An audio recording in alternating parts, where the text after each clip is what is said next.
las de células T, las de enfermedades celosfagocíticas y las alteraciones del complemento. Dentro de los objetivos, lo que yo quiero al final de la sesión es que se puedan identificar patrones que nos permitan reconocer frente a qué inmunodeficiencia primaria nos enfrentamos, saber diferenciar entre los tipos de inmunodeficiencia y también entender las principales pruebas diagnósticas. Entonces, comencemos. Generalidades. Si bien las inmunodeficiencias primarias son enfermedades raras, o sea, no va a ser lo más común en el día a día de ningún médico encontrar una inmunodeficiencia primaria, mil veces van a encontrar una inmunodeficiencia secundaria, por VIH, por neoplasias, por fármacos, por lo que sea. Sí, son enfermedades que se ha visto que están muy subdiagnosticadas, que muchas veces a las personas se les pasa, porque simplemente piensan que son bastante raras y ya. Y entonces, ¿cuáles serían esos ¿cuáles serían esas situaciones en las que yo debería decir, oye, capaz y una enfermedad y una inmunodeficiencia primaria entra en mi diferencial? Pues todas aquellas que cursen con infecciones repetidas. Estamos hablando de inmunodeficiencias, estamos hablando de una pérdida de la función del sistema inmune.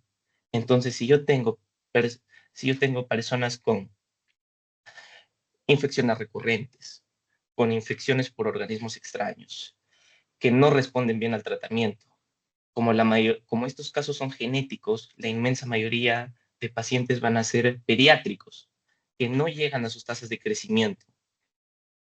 Entonces, en mi diferencial tendrían que estar las inmunodeficiencias primarias. Y ahora vamos a ir un poco sobre los conceptos básicos. Las inmunodeficiencias primarias, en síntesis, lo que van a hacer es alterar al sistema inmunológico en cualquiera de sus etapas. Véase en los linfocitos como los linfocitos T o en los linfocitos B, a las células fagocíticas, como los macrófagos, y para entender todos estos conceptos es importante recordar la fisiología. ¿Qué pasa cuando yo tengo una infección? Digamos, acá yo tengo un patógeno, este patógeno es reconocido por células presentadoras de antígeno, estas células presentadoras de antígeno, como puede ser el caso de una célula dendrítica que está ejemplificada acá, la lleva a la célula T y la célula T la reconoce. ¿Para qué la reconoce? La reconoce para después ir y presentársela a la célula B. Acá está. ¿Cómo es que la presenta a la célula B ahí hace la hipermutación somática, se liberan las inmunoglobulinas y estas pues generan la inmunidad humoral. Mientras que también son estos linfocitos T los que activan mediante la secreción de citocinas a los macrófagos para que estos lo fagociten. Con todo esto claro, ahora sí vamos a empezar a hablar sobre las inmunodeficiencias, sobre cuáles son. Deficiencia de linfocitos B. Les traje este cuadro porque es muy ilustrativo y nos hace pensar un poco más en estas enfermedades como un grupo y no una por una, ya que la mayoría solapan en cuanto a qué presentación clínica tienen. Entonces es mejor primero saber qué caracteriza todas y después capaz y profundizar un poco. Igual van a ser conceptos para nada refinados. Como vemos acá, la deficiencia de linfocitos B se va a caracterizar por una infección recurrente por organismos encapsulados. Estreptococo, hemófilus, hemófilus tipo B o estreptococo grupo A. ¿Esto qué quiere decir? Que si yo veo a un niño que a cada rato viene por estos problemas como la neumonía, capaz si se le ha complicado mucho, tiene una meningitis, entonces yo debería empezar a ver, hoy capaz es una deficiencia de linfocitos B, que por cierto son las más comunes. Y no solo a nivel del tracto respiratorio, sino a nivel también del tracto gastrointestinal. y ahí se describe mucho la presencia de la giardia, de la giardiasis. Ahora bien, ¿cuáles son estas enfermedades? O sea, ya si les ponemos un nombre. Si les ponemos un nombre, tengo la ligada al X, la deficiencia selectiva de inmunoglobulina A, el síndrome hiper-IgM, y esta que capaz y sí, capaz y no. Ya les voy a mostrar un poco por qué. Ok, empecemos con la inmunodeficiencia de inmunoglobulina A. Esta inmunodeficiencia es la más común de todas. Y esta se caracteriza por bajos niveles de inmunoglobulina A. La inmunoglobulina A es la principal inmunoglobulina de las mucosas. ¿A qué me refiero con principal inmunoglobulina de las mucosas? Tanto tracto gastrointestinal como tracto respiratorio. Entonces, si yo digo que no tengo esta inmunoglobulina, va a ser normal que después yo tenga infecciones recurrentes en ambos tractos. La siguiente va a ser la inmunoglobulina ligada, la agamoglobulinemia ligada al X. Este es muy interesante, ya que lo que sucede es que acá hay una pérdida enzimática de una enzima clave en la maduración de las células B. Digamos que esta es una célula B inmadura y para que llegue a pasar a madura tiene que pasar por una enzima, que es la BTK. Y acá yo tengo varias pruebas por las cuales podría detectar esta enfermedad. Si la BTK no está en esta enfermedad, pues una prueba específica que se considera prueba de tercera etapa sería buscar BTK, por ejemplo. Y también, como no está la enzima que ayuda a que, a que los glóbulos blancos, a que los linfocitos B maduren, en pocas palabras, este linfocito B, pasó acá, ok, acá pasó algo, ya, no importa. En pocas palabras, lo que va a suceder es que el linfocito B se quede inmaduro, ya que habíamos quedado en que acá tienes un linfocito B inmaduro, este tiene que pasar a ser maduro. ¿Por quién lo hace? Por esta enzima, la BTK. Si yo no tengo este linfocito B maduro, pues todos los marcadores que me expresaría un linfocito B maduro no los voy a ver. Y esa es otra prueba de tercera etapa que se llama citometría de flujo.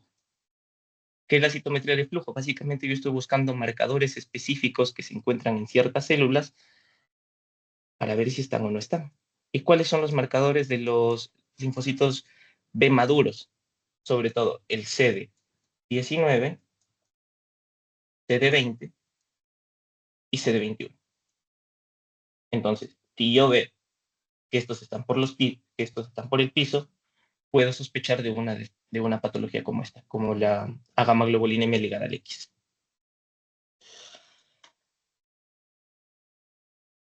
Ahora, si bien he mencionado que estas patologías son principalmente de población pediátrica, la diferencia, o mejor dicho, la gran excepción a la regla, viene a ser esta, la inmunodeficiencia variable común, que esta se suele presentar en personas de 20 años, alrededor de la segunda década de la vida. Y de nuevo, ¿cuál va a ser lo interesante acá? Lo interesante acá es que si yo le hago una prueba para medir sus inmunoglobulinas, también van a estar por el piso. Es más, acá se ve. Poblaciones de células beta ligada al X, no hay ninguna. Acá en la variable común no tienes IgG y sus subtipos, no tienes IgM, no tienes IgA y no tienes IgE. De nuevo, ¿cuál es la gran diferencia acá? Que esto se presenta alrededor de los 20 años y que una de las probables complicaciones es una bronquiectasia. Y por último, que, bueno, esta enfermedad, algunos la catalogan como que es deficiencia de linfocito B, otros la catalogan que es deficiencia mixta. Es importante hablar del síndrome hiper-IgM. ¿Y por qué es tan relevante hablar del síndrome hiper-IgM? Porque acá uno entiende la fisiología. Capaz si nunca vayamos a ver uno de estos síndromes, o este síndrome en específico, pero es una de las enfermedades que te sirven para entender por qué es tan necesario cosas que a veces parecen irrelevantes. El síndrome hiper-IgM se caracteriza por una deficiencia a este nivel, en el ligando CD40. Y uno a veces dice, oh, el ligando CD40 son un montón de números, ¿no? ¿Para qué sirven? No sirven para nada. No, sí sirven. El ligando CD40 lo que hace es que el linfocito T helper pueda decirle al linfocito B qué tipo de infección tenemos. Y bajo estas características es que yo puedo liberar inmunoglobulina G, inmunoglobulina A, inmunoglobulina E. Normalmente, un linfocito B que no ha sido activado tiene en su superficie IgM e IgD. Es mediante la función de este ligando que yo puedo hacer la hipermutación somática y me pueden salir el resto de inmunoglobulinas. Por eso se llama hiper-IgM, porque como no hay ninguna de estas, se eleva la que está acá. Pero esto no es todo, ya que el ligando CD40 también es importante para la inmunidad celular. ¿Por qué menciono todo esto? Porque el síndrome hiper-IgM cursa con infecciones que únicamente las vamos a ver, o en su mayoría de casos las vamos a ver en personas con SIDA, que son el Cryptosporidium pardum y el Pneumocystis jirovecii. Una te causa diarrea, es un parásito que causa diarrea, y el otro es un hongo muy asociado a una neumonía bastante atroz y potencialmente letal. Ok, con eso terminamos sobre la deficiencia de linfocitos B. Ahora vamos a pasar a los linfocitos T. Hablar de deficiencia de linfocitos T también nos hace acordar para qué nos sirven los linfocitos T. Y los linfocitos T son los encargados de la inmunidad celular. Y la inmunidad celular va a ser esencial en múltiples mecanismos de defensa, sobre todo cuando hablamos de hongos, en especial la cándida. Se va a haber muchas infecciones por cándida. Aunque también pueden estar las micobacterias, los virus, en nuestro medio más nos interesan las micobacterias, y los protozoarios. De nuevo, son infecciones que suceden a nivel de la infancia y esta puede generar retardo del crecimiento, desnutrición, astenia, dinamia, etc. Dentro de estas deficiencias, quiero resaltar tres. Lo que viene a ser el SCID, que también dependiendo de uno donde lea, se categoriza como deficiencia del linfocito T o deficiencia mixta, la ataxia telangiectasia y el síndrome de DiGeorge. Este simplemente lo voy a mencionar brevemente. ¿Por qué es tan importante el SCID? El SCID es importante porque estos son los famosos niños burbuja, niños cristal, a quienes lo sacas y ya se infectó de absolutamente todo. ¿Y esto por qué se da? Se da por un sinnúmero de mutaciones. Véase mutaciones en receptores de ciertas interleucinas, véase mutaciones en ciertas enzimas, pero a mí la que más me interesa es esta, la JAK3. No solo porque es la más común, sino porque también es una prueba diagnóstica. Es una prueba diagnóstica de tercera etapa, que es ya bastante específica. Ahora bien, el SCID es atroz, de nuevo, infecciones por oportunistas, neumocistis, criptosporidium, histoplasma y lo que se les ocurra. Y la mayoría de casos estos niños terminan falleciendo. Porque algo que no mencioné es que estos cuadros de inmunodeficiencias primarias, el tratamiento definitivo es el trasplante de médula ósea. Y a veces no hay para hacer trasplante de médula ósea. Bueno, dejando el skip de lado, pasemos a la ataxia telangiectasia. La ataxia telangiectasia básicamente es la mutación del gen ATM. Y este gen ATM es importante, ya que lo que va a hacer es reparar el DNA. Se repara el DNA. Si yo no tengo quien me repare el DNA, pues es un desastre. Y es por eso que esta inmunodeficiencia está muy asociada ¿a qué? Está muy asociada a neoplasias. Por ejemplo, Una de las más comunes sería el cáncer de mama. Esto, pero sin embargo, como este gen regula el DNA también es esencial para los linfocitos T. ¿Por qué es esencial para los linfocitos T? Acordémonos de la normalidad. Yo tengo el timo, en el timo están mis linfocitos T, el linfocito T tiene su DNA, y el linfocito T tiene que estar constantemente siendo expuesto a antígenos, justamente para verificar que no reaccione contra antígenos de mi propio cuerpo. Entonces está constantemente mutando. Ahí se rompe el DNA, se repara el DNA, se rompe el DNA, se repara el DNA. ¿Qué pasa si yo no tengo esto? Inmunodeficiencia. Y claro, esto sería un poco lo que más nos concierne respecto al capítulo de inmunología, pero también importante mencionar que se presenta con dilatación de vasos. Y estos son lo que se ven capaz a nivel del oído o a nivel del ojo, como ciertas marquitas, dilataciones de vasos sanguíneos que parecen, se llama como en araña. Ah, y me olvidaba el síndrome de George.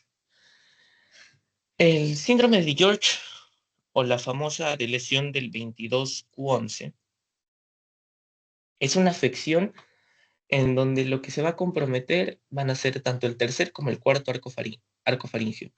Acordémonos que embriológicamente nosotros tenemos un aparato braquial, que de este aparato braquial pues van a derivar la mayoría de estructuras del cuello. Y dentro de estas, en el tercero y cuarto, para ser exacto, de una deriva la paratiroides y de otra va a derivar lo que es el timo. Acá ya se mencionó. ¿Para qué me sirve el timo? El timo me sirve para la maduración de linfocitos T. ¿Para qué me sirve la paratiroides? Para regular el calcio en sangre.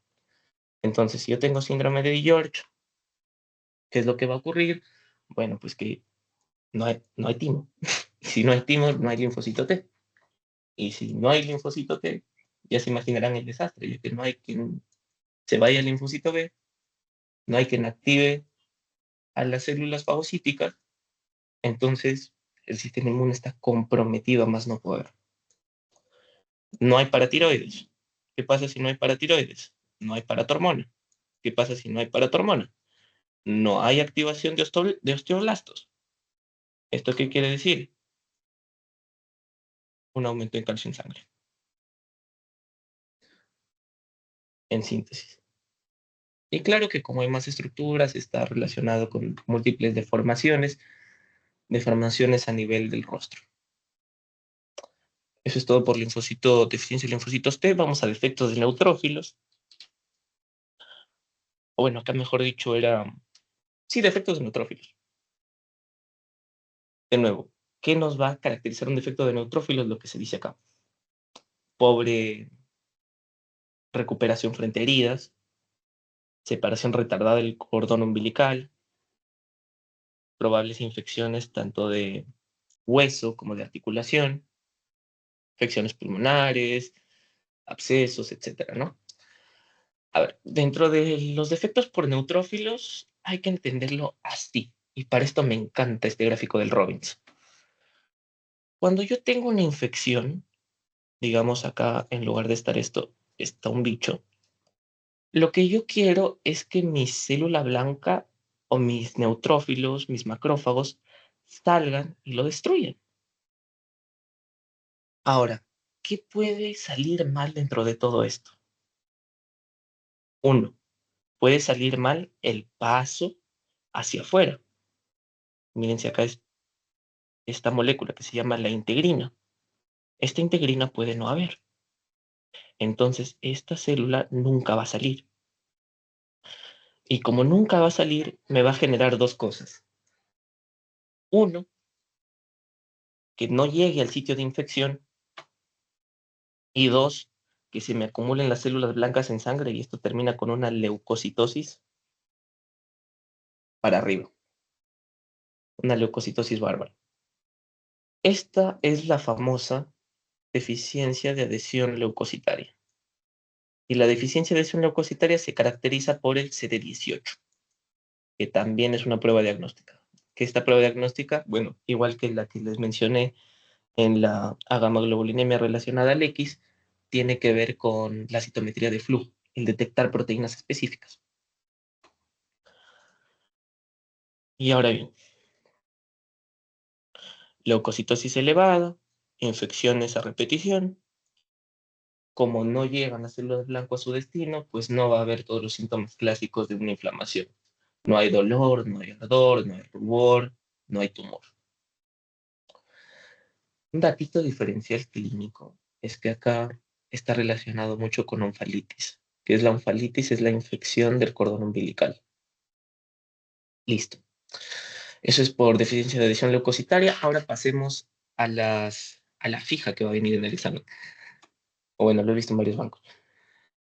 ¿Qué pasa acá dentro del neutrófilo? ¿Cómo es que el neutrófilo destruye a los microorganismos? Lo hace mediante la producción de especies reactivas de oxígeno. ¿Y cuáles son las especies reactivas de oxígeno? Justamente estas: el superóxido, el peróxido y el ionoxidrilo. Y para esto hay una serie de enzimas que lo que hacen es transformar el oxígeno en estas especies reactivas de oxígeno para destruir, para matar. Ahora bien, ¿qué sucede? Sucede que a veces, muy raras veces obviamente, yo no tengo esta primera enzima que es la NADPH. Y como yo no tengo la NADPH, se imaginarán que no se va a producir especies reactivas de oxígeno y por ende yo estaría muy vulnerable a infecciones. Eso es cierto hasta la mitad, porque acordémonos que las bacterias dentro de sí mismo también tienen este mismo sistema. Entonces, capaz si yo no puedo producir superóxido, pero una bacteria sí produce superóxido. Y yo agarro el superóxido y sigo con la vida. Por ende, nada saldría mal. El problema está con estas bacterias que no producen superóxido. Y esas son las catalasa positivas. Dentro de las catalasa positivas, digamos, el aspergillus es la principal causa de muerte. Y hay otras más que ahorita, la verdad, no nos interesa. ¿Qué sí me va a interesar? La NADPH. ¿Por qué? Porque hay una prueba que se llama nitroazul de tetrasolio, que lo que hace es ir y ver la funcionalidad de la NADPH. Es una prueba sencilla en donde lo que hace es que se le agrega algún componente, no me pregunten el nombre, y este componente, en presencia de la NADPH, se vuelve azul. Y en ausencia de la NADPH, pues no cambia de color y se queda ahí normalito. Así es como yo podría detectar una enfermedad granulomatosa crónica. Y claro que hay muchas más. Puede haber deficiencia de cada una de estas enzimas, pero la más importante es esa. Ok, deficiencias del complemento. Las deficiencias del complemento son raras entre las raras. Son las que tienen menor número de casos entre estas que de por sí ya son bastante raras. Y en realidad, de nuevo, estas son enfermedades que más que nada ayudan a recordar la fisiología normal, más que realmente preocuparse porque algún día me va a tocar enfrentarme a algo así. Y para esto es importante recordar qué es el complemento. El complemento es una serie de proteínas que van viajando por el torrente sanguíneo y que ya sea por vía clásica, ya sea por vía de las lectinas, ya sea por vía alterna, tienen como función final crear el complejo de ataque de membrana y que con esto lo que hace es destruir a cualquier microbio. O sea, ¿qué sucede? Que yo tengo un patógeno, viene el complejo de ataque de membrana, hay disrupción de fuerzas osmolares y este patógeno murió. Y básicamente eso es para eso sirve el complemento. No hay mayor chiste con el complemento. Lo que sí podemos mencionar, al menos ahora, es qué pasaría si es que está bajo. Si está baja esta porción, C1, C4, C2, yo voy a ver asociación con lupus. Si está baja esta parte, que es la parte final, yo veo asociación con infecciones por Neisseria. Y a grandes rasgos, eso es todo. Y es más, las pruebas que uno podría pedir, que por ejemplo está la CH50,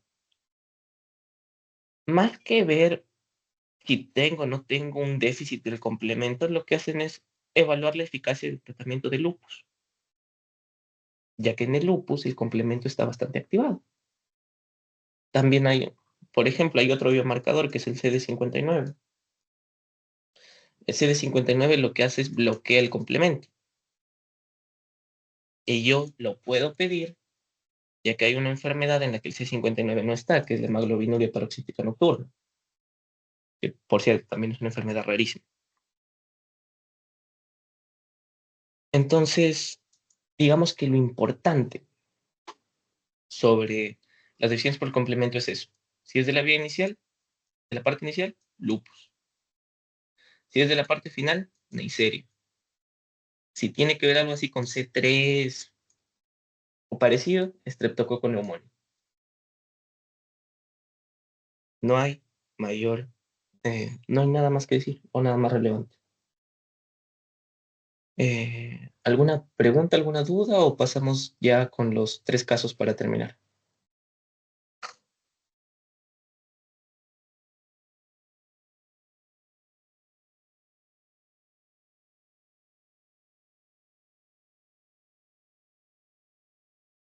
Ok, perfecto. Entonces pasamos con los casos. Primer caso. A ver, acá debería decir niño. Niño presenta dificultad para respirar y tos durante la última semana. En el último año ha tenido 4 infecciones de senos paranasales. Acá ya me da una impresión de que puede tener una deficiencia. 3 infecciones de tracto respiratorio superior y un episodio de bronquiolitis grave. Desde su nacimiento ha tenido múltiples episodios de candidiasis oral tratada con nistatina, así como diarrea crónica y retraso de crecimiento. Su temperatura es de 38 grados centígrados, el pulso es de 130, las respiraciones son 38, presión arterial, la oxitometría, bla, bla, bla. Bueno, acá no me interesa casi nada más. El examen muestra un puente nasal prominente, un ala nasal hipoplásica, mentón acortado y orejas displásicas, y una prueba aspirado faringeo muestra virus respiratorio sincicial. ¿Cuál de las siguientes deficiencias es más probable? ¿Qué dicen, chicos? ¿Será una deficiencia de células B, una de células T, una del complemento o adhesión leucocitaria? ¿Alguien quiere opinar? Células T. Células T, perfecto. En efecto. ¿Y por qué sí células T, Alejandro? Sí,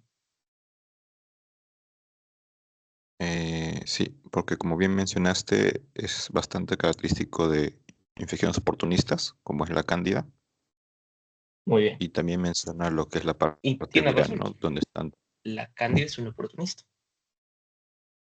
Y aparte que para la cándida, el principal mecanismo de defensa que tenemos es justamente la inmunidad celular.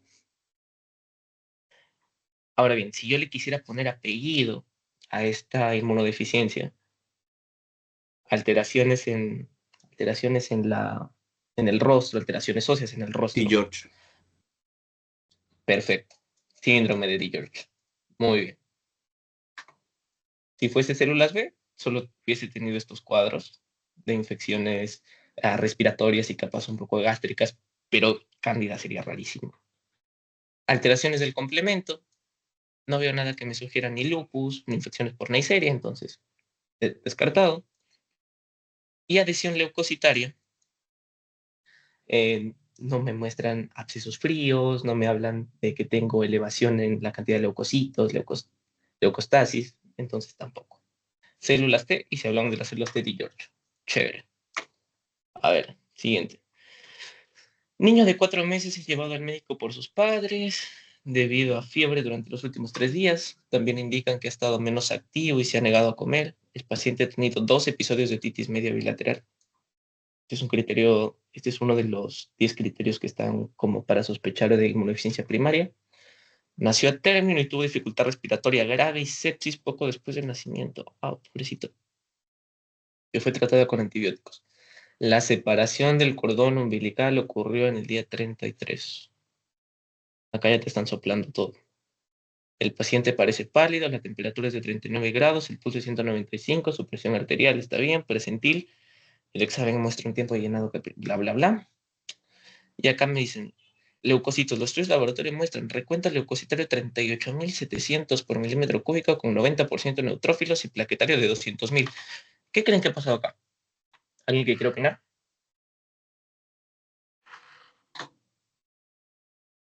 Infección bacteriana. Perfecto, una infección bacteriana. ¿Alguien más? Digamos ya en un contexto de qué inmunodeficiencia se les ocurre.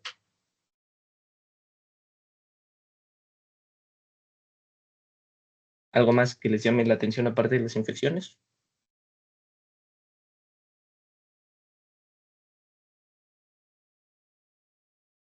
Bueno, esto chicos, miren el conteo leucocitario.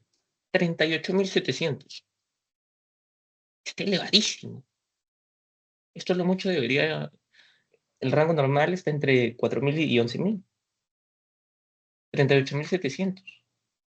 Y esto de que la separación del cordón umbilical está retardada, pues me están hablando de una deficiencia de adhesión leucocitaria.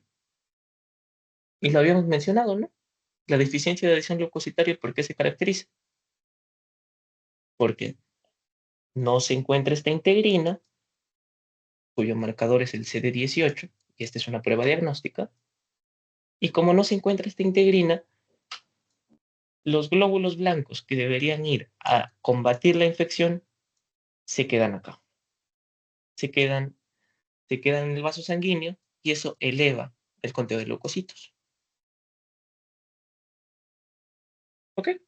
Pasemos al último caso.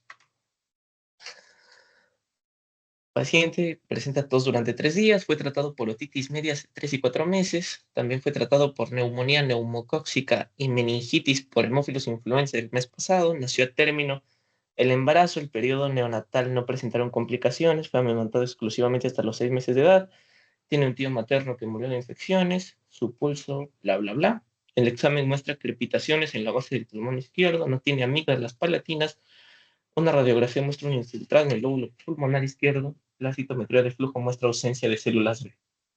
¿Cuál de las siguientes es la causa más probable de la aparición tardía de los síntomas? Acá se me fue, perdón. eh, este es un niño de 1 año. Disculpen, se me fue al copiar. Qué pena con ustedes. De todas estas de acá, ¿cuál creen que es la correcta? Debido a la lactancia materna, debido a la disminución de círculos de escisión, La debido a última, la la hija materna disminuye para los 6 meses. Parece a gamaglobulinemia de Burton. Perfecto. Perfecto. Ay, ay, ay, ya le puso apellido a gamaglobulinemia de Bruton. ¿Y sí? ¿Por qué parece una gamaglobulinemia de Bruton? Bueno, primero, ¿por qué parece una deficiencia, inmunodeficiencia de linfocitos B? Por esto, por las infecciones del tracto respiratorio, también las otitis, que esto es algo que me olvidé mencionar. Aunque bueno, el neumococo y el hemófilos también causan otitis. No importa. Las infecciones recurrentes del tracto respiratorio, infecciones no por organismos raros, el neumococo está en cualquier lado, bueno, está en la orofaringe, me refiero a que es común tenerlo. Y esto, que la citometría de flujo muestra ausencia de células B. Recuerden que lo que pasa en la gamaglobulinemia de Bruton es que yo tengo una célula B inmadura y necesita ser madura. Y para ser madura pasa por esta enzima, la BTK. Como yo no tengo BTK, no hay células B maduras. Y como no hay células B maduras, no están los marcadores. No está el CD19, no está el CD20, no está el CD21. Y mediante una citometría de flujo me muestra la ausencia. Un dato clínico interesante más es esto, que no tiene amígdalas palatinas. Eso también es clásico. O bueno, los libros lo describen como clásico. Después, si analizamos las otras, si analizamos las otras causas, disminución de los círculos de escisión de receptor de células T. Estos son criterios para SCID, para la combinada severa, pero que no tiene tanta relevancia en realidad. O sea, si tienes la capacidad, si hay disponibilidad de los estudios, claro que tiene relevancia, sino que me refiero a que es muy raro encontrar. Involución del timo que comienza a los 6 meses. 1, estamos hablando de linfocitos B. 2, el timo empieza a involucionar al año. Y disfunción esplénica, pues no tiene tampoco nada que ver. Eso ha sido todo por la exposición de hoy. De verdad, espero, bueno, como conclusión, que si bien son enfermedades raras, es importante tenerlas en el diferencial, en un contexto apropiado. Y ya está. De verdad, chicos, ha sido un honor para mí haber dado esta exposición, al igual que lo fue para Alejandro haber dado la anterior. Esta es una iniciativa que la estamos retomando después de varios años, a nombre de CPA, a nombre del bloque académico y en especial a nombre de SOSENVI. Quisiera invitarlos a participar encarecidamente. Ya les estaré mandando el spam correspondiente sobre las actividades que tenemos planeadas, no solo mi persona, no solo este proyecto, sino SOSENVI en general.